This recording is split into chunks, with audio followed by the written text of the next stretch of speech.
It is just a huge honor for me today to be podcast interviewing Rick Allen of LegalShield and 30-Fold. Thank you so much for coming by my house today. Rick and his wife, Kathy Allen, moved to the Valley in 1997 from the Detroit area. They have lived in Ahwatukee since 2004. They are proud parents of 4 grown children and have 8 going on 9 grandchildren. You and I are the same with that. We both have 4 kids and 9 grandchildren. Wow, all right. So we share a special place. Rick's passion for helping people led him to seminary in his youth, where he learned a great deal about a variety of skills, ultimately choosing a different career path. The passion for helping others and having a positive impact on the world around him remains strong. To realize that passion, Rick and Kathy works with 3 top emerging growth companies: Kroll Background America, LegalShield, and GoSmallBiz. These are 3 companies work together as a suite of services so middle-income citizens can create a wall of protection around themselves, their families, and their businesses. Over 140,000 companies offer the services as part of their voluntary employee benefits package or protect their small business, and more than 4.6 million lives are covered. More small businesses rely on GoSmallBiz for answers to their business consulting, marketing, and business growth questions every day. Active in the community, Rick is an ambassador for the Ahwatukee Chamber, the South Mountain Chamber, and NetworkingPhoenix.com. With thousands of people in his Rolodex, Rick is a good person for any small business owner to know. That's a really amazing, because when you're a small business, you know, most people are so interested in their craft. I mean, if you own a restaurant, you're so busy cooking that you don't think of all the business stuff. I'm a dentist. Dentists, they just want to learn about root canals. Sure. They don't want to learn about business. They didn't go to school to be a businessman. They went to culinary school to be a chef. Right. So how do you help small businesses? Well, that's a very good question, Howard. What we do to help small businesses is simply help them surround that business with the people, the services that can provide the things that they didn't go to school for. You went to school to be a good dentist. You know how to do root canals. You know how to pull teeth, how to save teeth, how to do all of the things that happen inside our mouths. And as you say, most people who are in some type of a business like that, that's their passion right there. It's not business, it's what they do in their business. So what we do is simply help them do the same thing that big corporations do. I was very, very fortunate to have worked at some of those big corporations and supported the legal staff as well as other staffs in Detroit, and then out here of, at that time, the largest automobile manufacturer on the planet. And GM? General Motors, yes. I supported them through a company called EDS that's now called HP. Which was Ross Perot? Which was Ross Perot, yes. My boss ran for president at one time. You might remember him. You had to look at the charts. I voted for him. All right. I did. I voted for him. Okay. Good, good. Yeah, people who could not... Was that a good vote, or was he crazy? No, he was a fantastic leader. He was absolutely a good leader, and I think that he had a lot of the things that our country could have used at the time. As far as his business sense, we were at a time not too unlike where we're at right now as a country from an economic perspective. So the thing he had was good, solid financial plans and fiscal plans to be able to get the country back on the right track. So I don't think it would have been a bad vote at all. I voted for him because I've always thought the 2-party system was in collusion. It's like one robbed the bank, one drove the getaway car. I always think it's bizarre that some people are proud of their team. Like, or it's like, look, together you guys have a $19 trillion deficit. You haven't funded schools, bridges, highways. I mean, I've always been a registered independent, registered libertarian, and I thought H. Ross Perot was a good outside force to go into Washington. Outside forces, people from outside the beltway or outside the bubble, as they call it, to go in there. The thing is, the bubble has a tendency to really change things once it gets on the inside. So, but he was a good guy. But everybody knows what GM is, General Motors, but a lot of people might not remember what EDS is. Yeah, EDS was Electronic Data Systems. Basically, what happened was Ross was a salesman for IBM, and he figured out, you know what? these lazy processors in these computers, these big multi-million-dollar computers, are sitting there doing nothing most of the time. I'm going to put them to work. So he would sell, let's say you, Mr. Big Corp, a huge multi-million-dollar computer that you could afford, but it would, it may have been comfortable or may not. And then he would go down the street and sell somebody else time on your computer. So it was time sharing for computer processors, and that's where EDS was born. It got called outsourcing. But so for electronic data sharing? Electronic systems sharing, not data sharing, but just sharing the work. But it was EDS, right? EDS, Electronic Data Systems. Systems, okay. Yeah. And is Ross still alive? Ross, as far as I know, is still alive. I haven't looked him up recently to see how he's doing. Yeah. He hasn't called me either, though. He hasn't called you? So you were doing that in Detroit? I was doing that in Detroit. And here's what I found, and the point of all of that is that I supported about 300 attorneys that worked for General Motors. They were employees. 300? 300 of them. And that was just in that one location at the General Motors building, just a few blocks from Motown. Hello, everybody in Detroit. and so those folks supported the activities, kept them as much as they could out of trouble.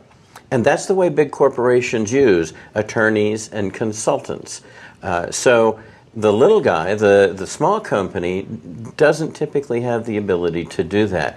So we can actually take a one-person operation, a person who has a home-based business, and surround them with the consulting and legal services that they need to be able to get the answers that they need.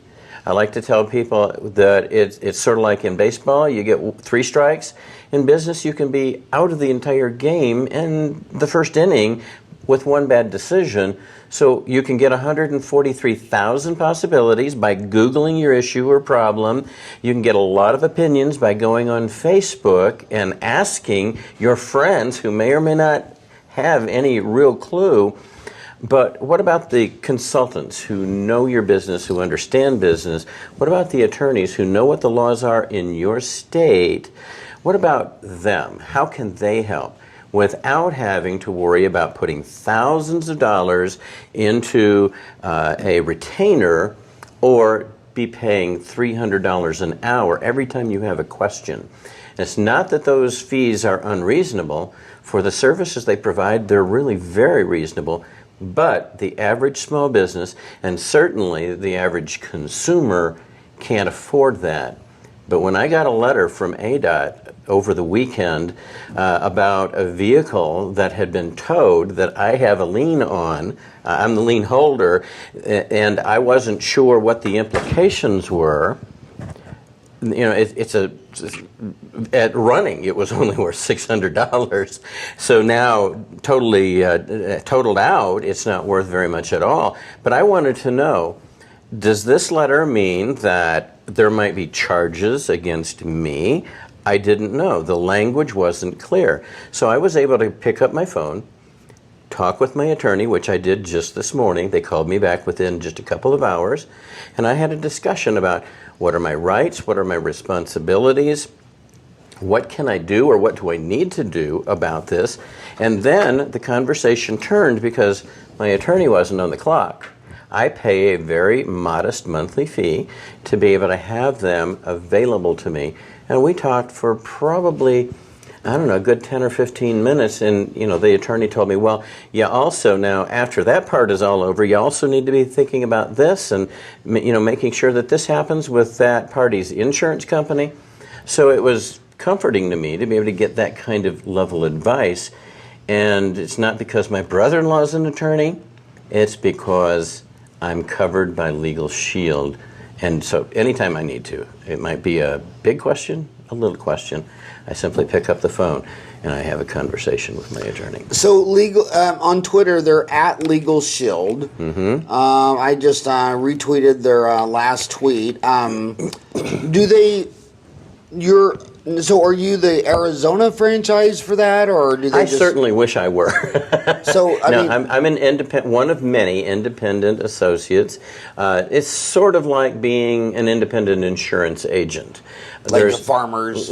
Well, not even a farmer's, because farmers controls how many there are. But I could be an independent insurance agent if there were 10 on my block, and I make my own marketplace. I figure out which insurance companies I want to represent.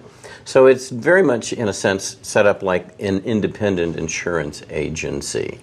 So if they want this, they contact you? They contact me. And what is your website? My website is 30foldbenefits.com. Did you send me that, Ryan? Yes.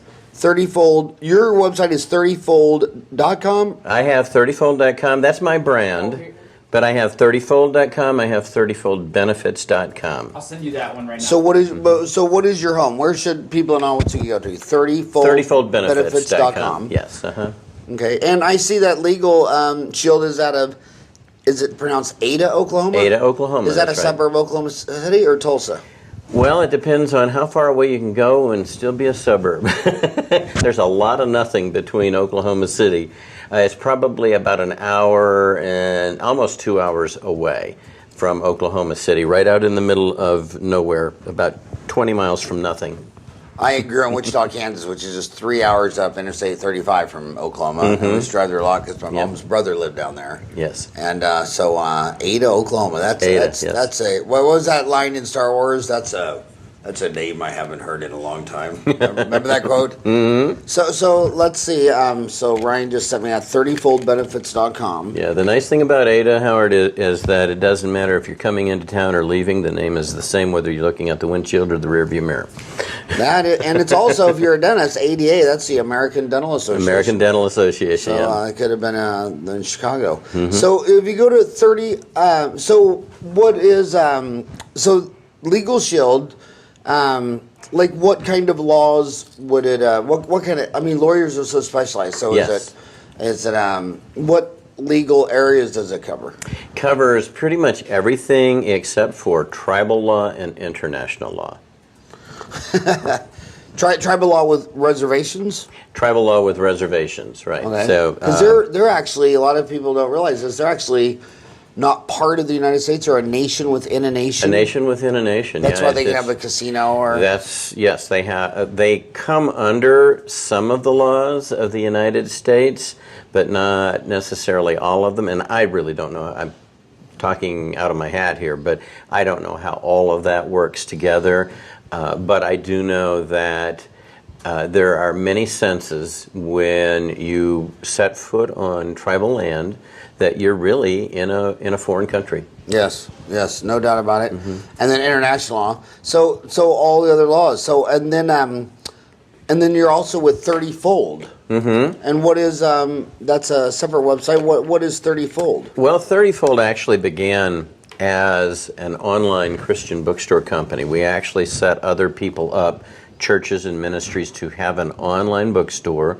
It was a turnkey operation that worked really good at the time. There was this guy by the name of Jeff Bezos. Your listeners may have heard of him. He did a little bit better at the bookstore business than we did. So we actually put that entire business to bed back in February of this year, and it's gone. But the 30fold name, our brand, still lives on, because really the idea that we were getting across is that comes from the 4th chapter of Matthew and the parable of the sower, where Jesus said in his teaching that you plant seeds and some falls on good ground, some on bad ground, but you get the harvest back, and some's 30-fold, 60-fold, and 100-fold. And 30-fold is the smallest of those numbers, but if you take one and you double it and you do that 30 times, you end up with over $1 billion. So it's just that idea of abundance, and that's our 30-fold, passion. 60-fold, 100-fold. That was the parables. And where was the parable? You said Mark? Yeah, it's in the book of Matthew. Matthew. So it was Mark, Luke. Matthew, Mark, Luke, and John, the very first book of the New Testament. But Mark was first.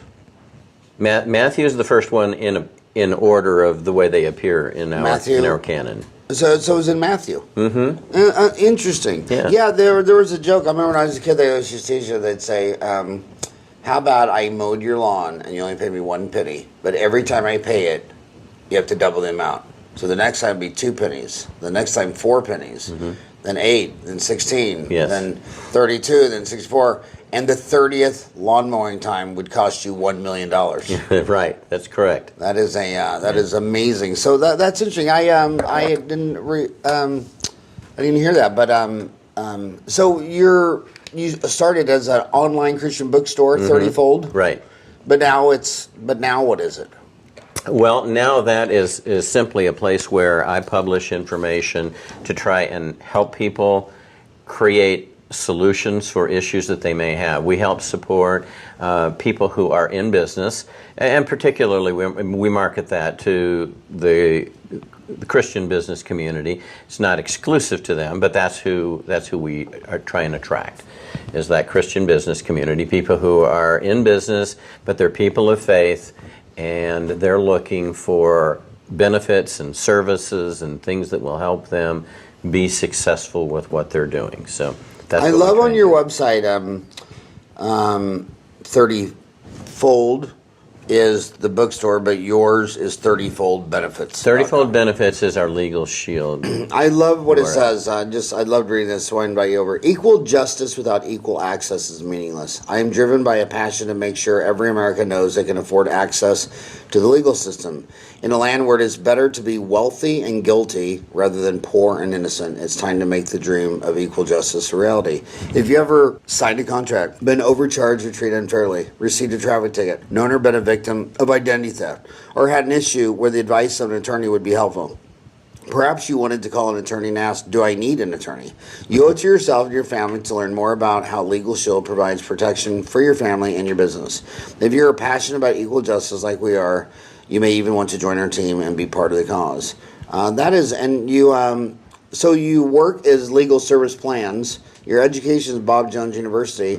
It is so true that it's sad to think that it is better to be guilty and hire wealthy. the dream team, guilty and wealthy, than poor, broke, and innocent. Yes. Yeah, it is. It's a tragedy, and one of the things, Howard, that drives me is when I see these videos that come out, and one part of our population will usually lean in one direction and say, well, you know, they probably had a bad attitude, they probably badmouthed the cop, they probably did this, and the other side says, oh no, it was the police and they were overbearing. Here's the thing. If every one of those people, you know, we've got folks who grew up like I did. Believe it or not, I grew up as a middle-class white person. In Detroit. But I grew up with a certain paradigm, certain things that surrounded me. 2 parents that loved and cared for me, a school that nurtured me, and while I did not grow up using attorneys on any kind of a regular, or really at all. I did at least grow up with a sense of self-worth and self-value that a lot of people don't grow up with. I mean, I grew up right down the street from Stevie Wonder. I didn't know him or anything like that, but it was literally just a few miles away from where I grew up. So many of the stars that made Motown a big thing back in the 60s grew up in that area just a little bit south of where I lived. And the paradigms that they grew up with were very, very different. So they grew up expecting to be treated badly, mistreated, cheated, and robbed of their rights. As far as rights, what are those? So if those people could have access to a set of services that gave them, that re-enfranchised them, that gave them back that feeling of self-worth, the feeling like, okay, this is just an officer, he's doing his job or she's doing her job, and if things go sideways, I can be nice, I can be polite, but on the other end of my phone, I've got an emergency button, and within about 10 or 15 minutes, I can have an attorney on the phone who can help me and advise me through that situation. My thought is, wouldn't that probably change the nature of a lot of those videos that get posted, or what a lot of them maybe not even get posted at all. That's the passion that drives me forward, because these people were, albeit I didn't know them as a child, they were my neighbors. And today, many folks from that urban community I call dear friends, even brothers and sisters. So, and some of them I've got in my family, and I'm not ashamed at all of that. So, everybody always expects cities to grow. I mean, cities just get bigger and bigger and bigger and bigger. Detroit in 1990 had 1 million people. That's right. Today it has 673.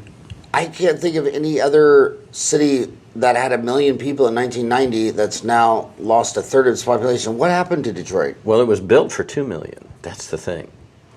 Detroit is a city that was built for 2 million. By 1990, had 1 million, and now just you mean at one time it had 2 million people? Near 2 million people, if I recall what year was the that? stats right. I don't know the year. And then it went to 1 million, and now it went to 673. Yes, yeah, absolutely. So part of what happened is, I was part of the train. It was called white flight. Basically, white people simply moved out of the city and left it to the people who couldn't afford to. Most of them were not white. So that meant that here were a lot of people that were on the lower end of the economic scale. They didn't have the resources to be able to move out. They didn't have the resources to create options for themselves. And so they stayed there. And that meant that now you've got a street that maybe at one point in time had 100 houses on it, and now it's got 5. It costs just as much to run the sewer line. It costs just as much to run the water line. It costs just as much to run the power lines. And so the economic balance just flipped right upside down. You talk about being upside down in a car, upside down in your house. The city was upside down financially. There was no way there was enough money coming in to support the cost and the services. So while Detroit has had some good leadership and some bad leadership and some not so good leadership, just leave it at that. I don't know if anybody could have, what captain could steer a ship properly if it's upside down in the water. And that was where Detroit was at. Fortunately, when I look at my Facebook and look at my friends, the people that I went to school with out in the suburbs, so many of them I see that their address is now Detroit. And I'm really happy for that. So a lot of them are actually moving back into the city, and they're part of the revitalization of Detroit that's going on right now. And what made you and your wife leave in 2004? Oh, we got really tired of snow. Yeah. My folks had moved out here. Our daughter was the kind of the leader of the pack. Our oldest daughter came out here to ASU and went to school. She did her undergrad at ASU and then did her MBA at ASU. So they were out, or she was out here, and then my parents moved out. But they were at that age where they decided once we came out to visit, you know what, we could use a little help here. If you ever buy another house, make sure it's big enough for all of us.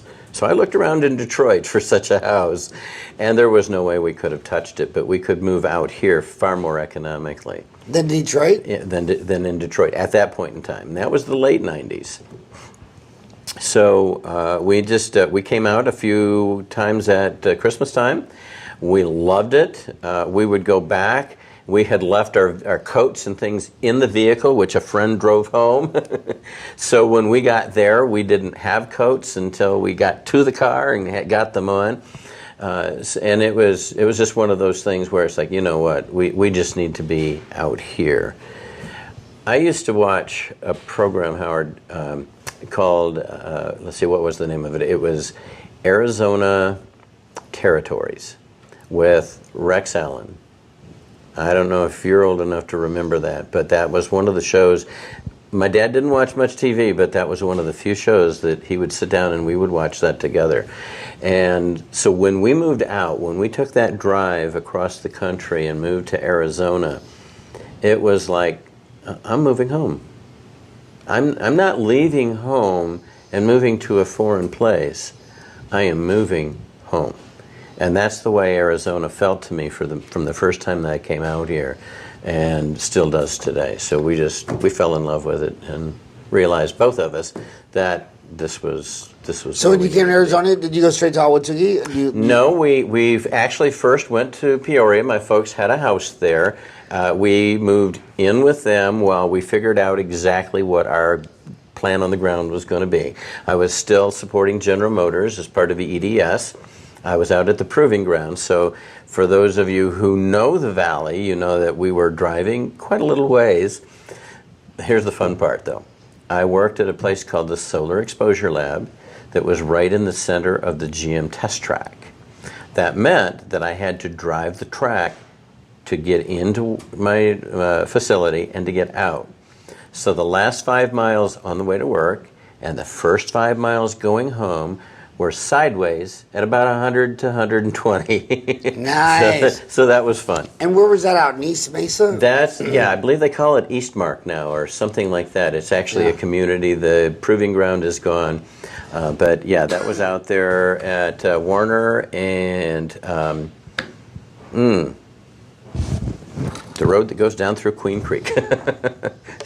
So now, are you also, what's your Kroll Background Screening, HireRight.com? Is that another service that you provide at 30? We don't do the screening, although Kroll does. Kroll does the screening for the military, for big corporations.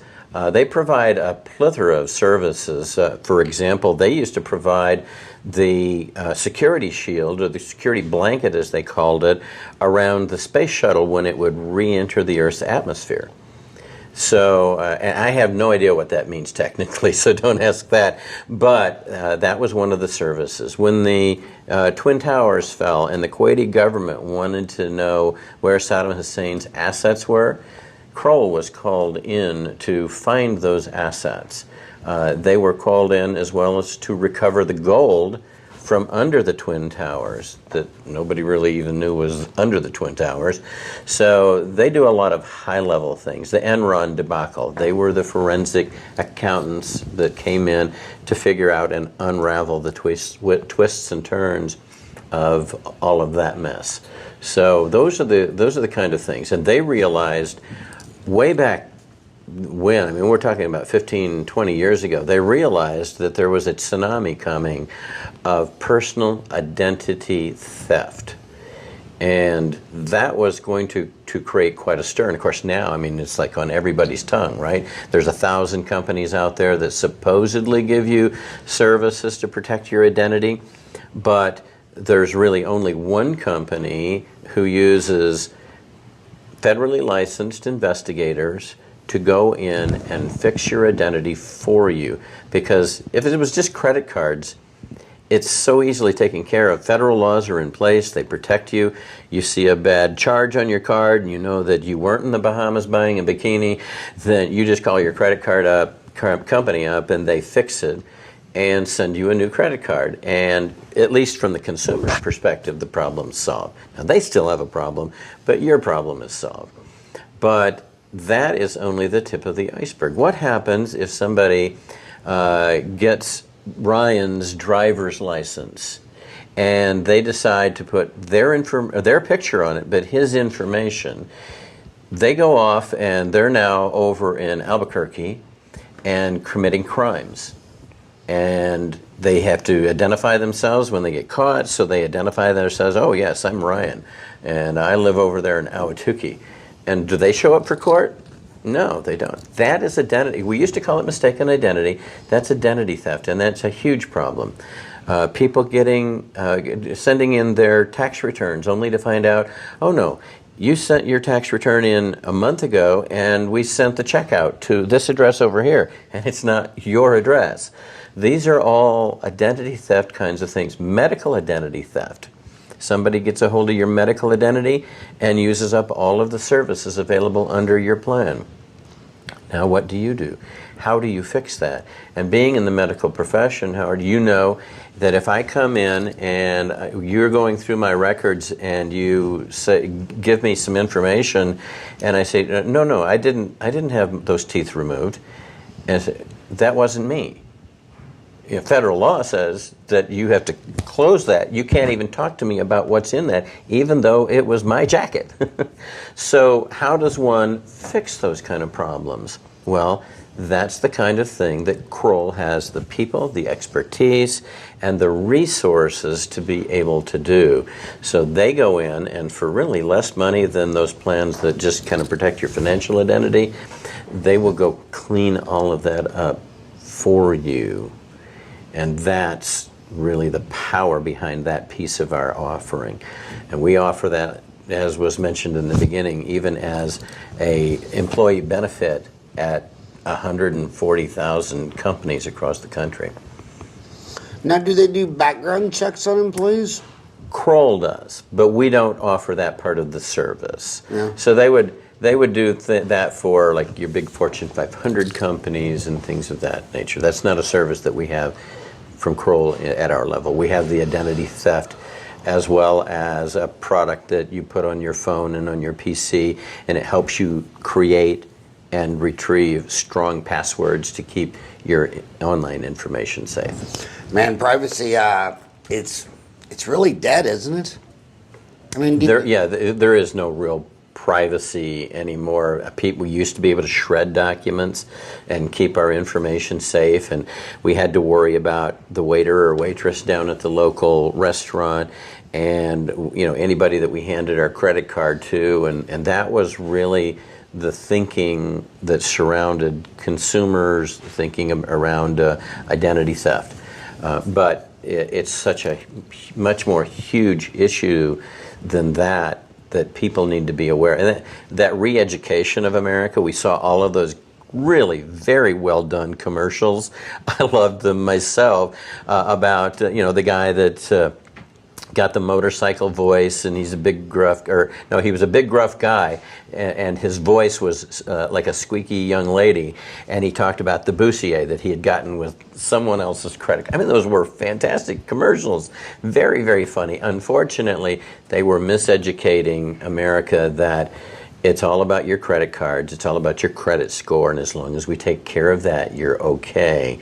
When they can totally turn your life upside down and disrupt you. And now it's not the pimple-faced kid at his computer or the waiter or waitress down at the restaurant.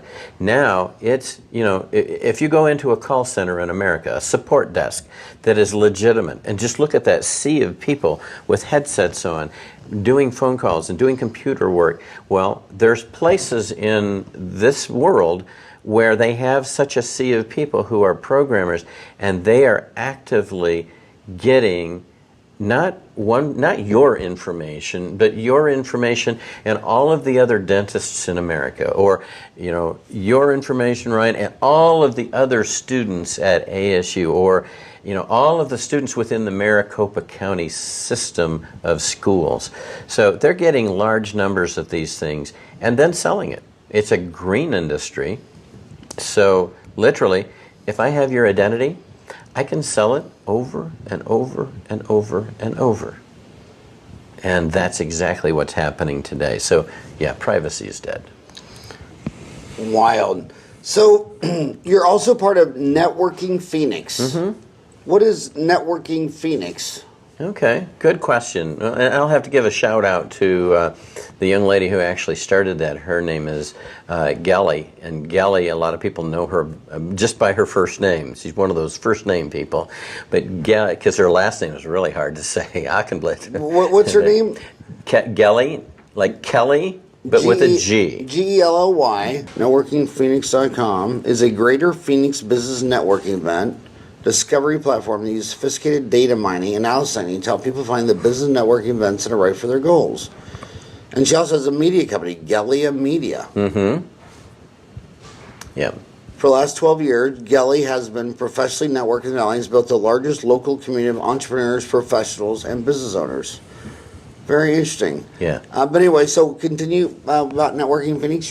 Sure. Well, Networking Phoenix, really the best way to understand what Networking Phoenix has been up till now, and it's probably going through, like every organization does, some changes and modifications, but really it amounted to a clearinghouse for every other networking organization. So if you were in a chamber, you would go on Networking Phoenix and post your events there so that people could find them.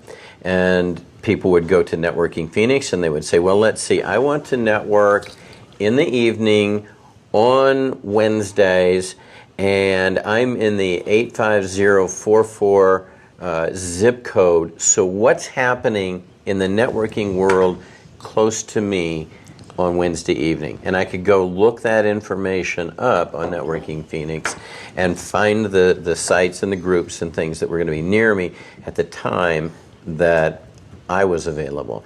So that's really its original claim to fame. And she really just kept a calendar online in the early days until somebody told her, hey, did you realize that you have the #1 most visited website in all of Arizona? She said, no, I had no idea. And so Networking Phoenix was born. Wow. And she also went to ASU. And Marcos Deniza, one of the best wrestling high schools out here. Mm-hmm. That is amazing. Yeah, she's got an amazing story. Look her up on TEDx. She tells her story about coming to America as a young child from Russia. Russia. Uh-huh. Yes. Yeah. So she like had. Sergey Brin of Google came from Russia. That's correct. Yeah. Yeah. Lot of my friends were born in Russia. Yeah, very dynamic force within the networking world. So she's definitely a person that other business owners would want to be connected with and connected to, and great referral source. So she's a wonderful young lady. So what is networking then for you? What do you mean for networking? Networking is really, in a sense, what we're doing right now. Just sitting down and visiting.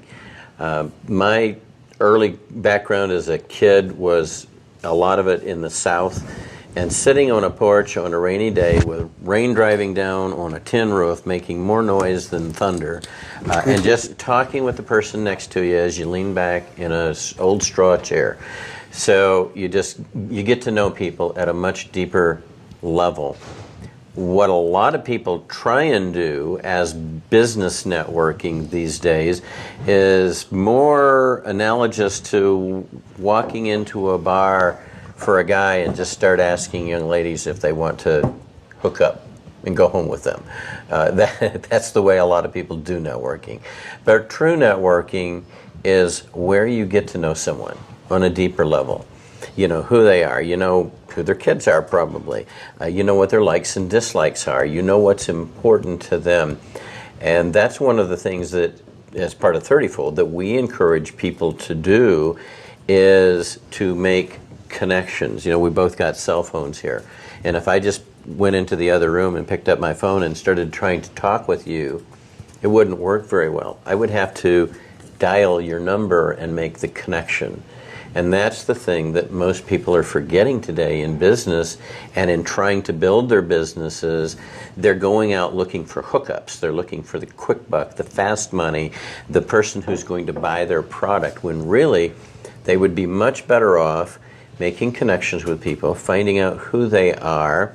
I've done that as long as I've known how to in the networking world. I started out doing it the wrong way, but I learned quickly that didn't work. And once I learned to actually do business networking, started making connections. And just a fun story related to that, the other day I got a client that was a network part. He's in a network group with me in the Ahwatukee Chamber, and he referred his brother. And so I knew he had a brother. Okay, good. Does he sing too? Because I knew this guy was a singer. And then he referred his other brother. And I said, so you got any more brothers that I don't know about? It's like, just so you know, I also do cousins. So that was the kind of thing where that wouldn't have happened had I just hit him up and said, hey, do you want to buy my stuff? You've really got to get to know people. And once you make that connection, once you dial that number, if I dial your number, we can talk about anything. We could talk about the weather. We could talk about George Steinbrenner. We could talk about football. We could talk about, I couldn't talk too much about sports. I'm not a big sports You knew George fanatic. Steinbrenner. He was the owner of the Yankees. The Yankees, that's right. So, but we could talk about anything once we make the connection. And that's what's so important in the business networking world is if you're going to do business networking, stop trying to hook up and start trying to make connections. Find out who people are. Let them find out who you are. And you're going to do business with the people who know, like, and trust you. And most people think that they can get to know, like, and they're on that sex on the first date mode, as opposed to, no, let's build a relationship and maybe sometime down the road get married. So there's really two networking events then. Because there's 193 networking events this month. So you really use two network. You use networkphoenix.com and you use the Ahwatukee Business. Ahwatukee Chamber. Ahwatukee Chamber of Commerce. Ahwatukee Chamber of Commerce. Yes. Which one? If you only had to join one, which one?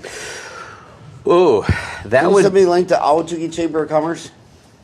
That would be a tough call. Because I have very good friends in both places, so it'd almost be a Sophie's choice. So I wouldn't want to give up either one of them. We also do the South Mountain Chamber, which is just, well, for those of you who don't know, I'll kind of gesture. It's on the other side of a mountain that's just north of where we're at right now. So that whole South Mountain area has got a very, very good chamber up and coming, fledgling, young, but very good people leading it as well. So it's a matter of creating places where people can make the connections that they need that will fuel referral business and their future business. Huh, that is amazing. So is Gelly taking a break?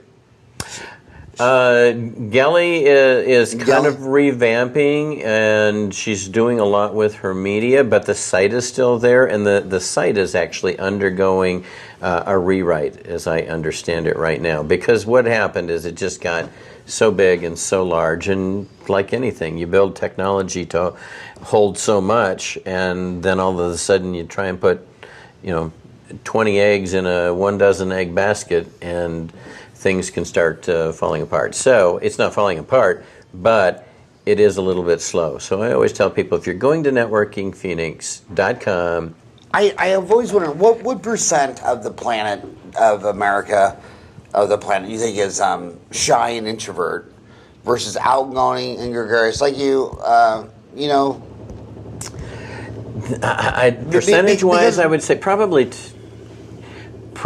about 2/3 are not extroverts, but they're not all introverts either.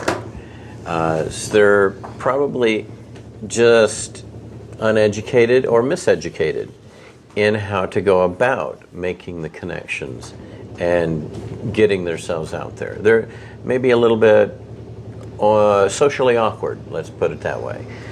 So they haven't been educated, they haven't been schooled in that idea. And of course, media, these things have changed a lot of that. For me, for example, this is how I make connections with more people. For a lot of people, this is a wall that gets put up and is now between me and person. See, here I can be anything and anyone I want to be. Here I can be a 14-year-old girl looking for a date. Here I can be, just about anything. But, it's either a wall or it's a conduit. For me, it's a conduit. It's a way to meet people. But social media, it's just part of the changing world. It's here. So. Because, they always say, haven't you always heard that one of the greatest fears in life is public speaking? Yes. So I think a lot of people listening to you are thinking, okay, I go to a network event. Because I remember in college it used to be so funny. Like, I went to 9 years of college, and you'd be sitting, you would, on Friday night, sometimes you go out with your friends, you'd be sitting at a table with like 4 of the nicest guys in the world. They're about to be dentists, or just, they could have married any one of my 5 sisters, and you're like, why don't you go ask one of those girls to dance? And the thought of it just feared, I mean, yes, paralyzing. I'm like, she's not going to bite you. She's not going to shoot you. The worst case scenario is she says no, and you're back here in 1 minute.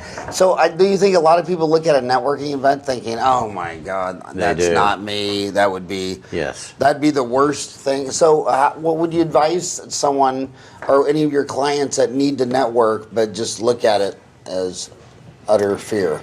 Not them. I'd just say, just keep in mind that every one of those people that you're out there meeting and talking to have no greater or lesser value than you. The information that they have is no greater or no lesser in value. You definitely have to be working for a cause or a company or a product that you really, truly, personally believe in, that you've had experience with. And if you know that, then really what you're doing, the analogy that I came up with this morning, and I don't know why this popped into my head, I guess I was just thinking about future things that I might write or something like that, but because I in my business, I very often will have somebody that comes to me and they want to know about our business, and hey, is this something that, can I work here? And the answer is yes, but then they think, well, I'm not a salesperson. And the analogy that I came up with is this: I'm not looking for salespeople. I don't want you to be a salesperson. I want you to be a librarian with a little twist. Now, the librarian sits in the library, and people come into the library because they're curious about something, and they come to your desk and they ask you, where are books on this topic? And you direct them to the books and to the information that they're looking for. Now, here's the twist. They don't know there's books in there to be interested in. So you need to go out every once in a while, get outside of the library, and create the curiosity. You might have to sit someplace that you're less than comfortable with and open a book and start reading it. And let people, these are books, these are in the library. You can actually check these out, take them home and read them yourself. So you need to be able to find ways to create the curiosity to get the people into the library. Once they come in and they say, yes, I'm interested in Tom Sawyer. Yes, I'm interested in the Hardy Boys. Yes, I'm interested in Little Women. Yes, I'm interested in, political science. Yes, I'm interested in sales tech. Whatever it is, your job then is to direct them to the information that they're looking for. And that's what we're looking for. We're looking for librarians who simply want to be that person who directs people to the information that they need to fulfill their purpose, to fulfill their dreams, as opposed to the person who says, oh no, you need to read this book right here. This is the one. No, never mind the other millions of books we got on the shelves. This is the one. That's interesting. I think that's one of the most important things I learned in grammar school. I remember we were supposed to do a book report, and it was going to be something in space, and I picked Mars. And I went out to check out the book in the library and said, what is this for? And I said, I'm going to write a paper on Mars. And she said, really? Why did you get this book? And I said, because it's Mars. There's a picture of Mars on the cover, and it's about Mars. And she goes, well, what if the guy who wrote it doesn't even know anything about Mars? Who's the author? And she took me to the, back then, it was all paper. There's no computer. Right. So you had your book cards. Yes. And then you had your author cards. And she says, well, if you were going to, what if everything in here is wrong? And she taught me so eloquently that the author search was more important than the subject search. And then she asked me, she goes, well, who would you believe the most? And that was back with NASA and landing on the moon. Right. I was born in 62. They landed on 69. I mean, I can remember like it was yesterday because it was that powerful. Oh, yeah, I remember. And I said, well, it'd be someone from NASA. And she says, well, exactly. And then we looked at the author of my deal, and it was a layperson writing a book on Mars. Yeah. And so then we were able to find an author who wrote a book on Mars, who was from NASA, and I realized, like, wow, that, and then today, now we're in this fake news. Like, people will share you a news story on Facebook, and it says, like, U.S. International World News, and, you know, and they say, Facebook even says that something like 90% of the shared news stories, the person sharing it didn't even open it or read it. Right. It's all clickbait. Yes. And I can't believe how intelligent of people I have to say, well, there's no such thing as U.S. International World News. I mean, why are you sharing this? Why are you believing this? And it's just it's crazy times we live in. Yes. And I look at so much of stuff on Facebook, and I always think, man, where is your author search? Where is your, you know, why? That's very good. That's very powerful perception there, because that is so analogous to everything that's going on today in the world. Yeah. So what percent of your client, do you live in Ahwatukee now? I do. And do your customers come to a physical office? I mean, do you have an office, or do you work out of your home? I work out of my home, and usually we'll meet clients at a coffee shop, or sometimes at their place of business. Sometimes everything's done over the phone, because we do business all over the country, and it's pretty hard to have somebody from Kentucky come here to. So you have clients in Kentucky. I have clients in Kentucky. I have clients in Ohio. I have clients all over the country. And what percent of your clients are right here in Ahwatukee? Probably about, I would say, 85%. Oh, okay. 80 to 85% are here. 85% are in Ahwatukee. Well, in Arizona at least. In Arizona, yeah. And what percent are in Ahwatukee? You know, I have just never done that research. As far as close to the Ahwatukee area, at least 50%. Nice, nice. So I can't believe we've been talking for an hour. That was a very fast hour. One last question. You're never supposed to talk about religion, sex, violence, what's the other, politics. But your journey, you started off as wanting to be a Baptist seminary. How did your journey, how did you end up going from a Baptist minister to Ahwatukee business? Were there any parallels or connections between Baptist and business? They both start, besides starting with B. Besides, they both start with B. You know, well, Baptists believe that baptism is, you know, by putting things under the water, not just sprinkling water on them. That's one of the distinctions. So I guess, you know, my business, I've had businesses that have been underwater. Yeah. So if that's a connection, I suppose. But when most kids, at the age of 14, when most kids were dreaming about being baseball stars, or, you know, being whatever they thought as a career choice.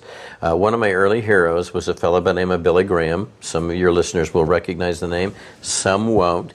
But he was probably the most famous non-Catholic person within the realm of Christian religion, known by a lot of people. He actually advised most of the presidents up through and including Bill Clinton. So he was advisor to a lot of them. And that was one of the people that I followed. And so he would preach a message in a stadium, not in a church, in a stadium. And then people would respond to his message by what they called coming forward to get saved. And that was how I saw myself as a 14-year-old when I got to be an adult. And I started speaking in churches at the age of 17. And I just figured, okay, so that's what God wants me to do. He wants me to be a minister. I've got some speaking skills that are fairly natural. The gregarious nature of my conversation is probably mostly from my father. He was a hillbilly, a storyteller, and quite an individual, sort of I like to think of him as John Wayne's hero type of a guy. So I got a lot of that. But as I got to the point where I realized, okay, now I'm going to have to make a living. I'm about to, you know, take on a wife, and we're going to start a family, and all of those things began to happen. I just got into other areas of business, and I would do things like I would be a Sunday school superintendent or different things like that. So I always kept my hand in the world where I could be an influence from a religious perspective, but never had the position or the office of a pastor. And I realized at one point, finally, I said, okay, so that wasn't the job that God had for me to do, but it involved a lot of the skill sets that He needed me to learn. What better way to get me to learn those skill sets than to send me to a preacher school? So it all worked out well. I look at my life and it, like everybody's lives, I think, twists and turns. Some people say, you know what, here's what I want to be, and they make a straight beeline to it. Other people, I thought I knew, but the life took twists and turns. But at every twist and turn, everything that I had done before fit like a glove that was tailor-made to whatever it was I was doing at the time. When I came to LegalShield, I needed legal services myself for the other business that I was in. So I needed the service, the product. But I also realized, oh my goodness, I could have used this dozens and dozens of time in my life, and I didn't have it available. I asked this morning, how many times have I called you guys and talked with you about different subjects? And they said, well, let's see, since 2014, which is what we've got records here on our computer, you've called on 70 different issues. And you think, oh my gosh, what a criminal. But none of it was criminal related. It was all just those daily things that come up in our lives. I've got a contract that needs to be reviewed. I've got this going on. I've got a letter from this party, and what do I do? What are my rights? What are my responsibilities? And so that led me to the idea that, okay, God put me here to help people. It's not a matter of being able to solve the problems of the world or to change the world, but it is a matter of changing the world for the person next to me. And so there we are. And I just want to say one thing. I've been in Ahwatukee 30 years, and I'm in that Safeway on 48th and Elliott. Yes. Do you know how many of those businesses have come and gone? Do you realize the place is half empty right now? Yes, I do. And I know so many of those stories, not just of those, but I just want to say this, like, your friend has a business and they're going under, and it's something about the lease renewal, and they're telling me about the lease, and I'm like, oh my God. I said, now when you signed that, did the attorney, did he tell you about that?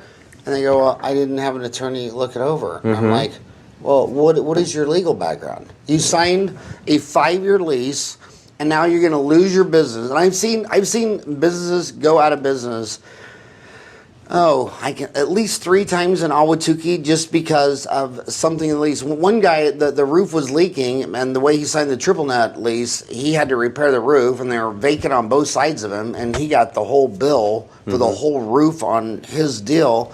And people are always, there's 1 million attorneys in the United States, and we're built on the rule of law, and I can't believe how many people have zero legal background, like I have zero legal background, are signing legal documents that they don't even understand. Yeah. And the terms and conditions, that was amazing. I saw a photo, and I posted on Tukeetown of all the terms of conditions that you agreed to when you accept the 5 most popular websites like Facebook and LinkedIn and Twitter. And I mean these are 100-foot long contracts that you read. Then something goes wrong, and and I really fear this generation the most, because what percent do you think read the terms of agreement? Oh, less than 1%. Oh yeah, and those are probably just lawyers out of morbid curiosity. Exactly. And today, Howard, we sign on a pen pad.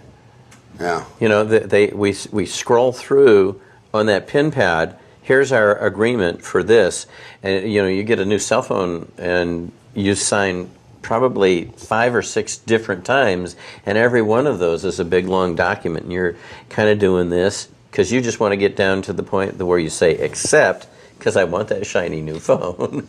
And it's not a matter of the terms and conditions that are in there. You're not even thinking about that. And I just love putting people in a position where, look, you don't even have to sign a birthday card anymore without having your attorney review it. You can do that. So, it's pretty empowering. And it's one thing to sign a terms of a condition in some website you're going to, but my gosh, you just can't sign leases and buy homes, and you can't do big stuff. Yes. And not have that looked at. That's just literally insane, and it can so much come back on you. But Rick, I'm really honored that you came by the house. I can't believe we've been talking for an hour.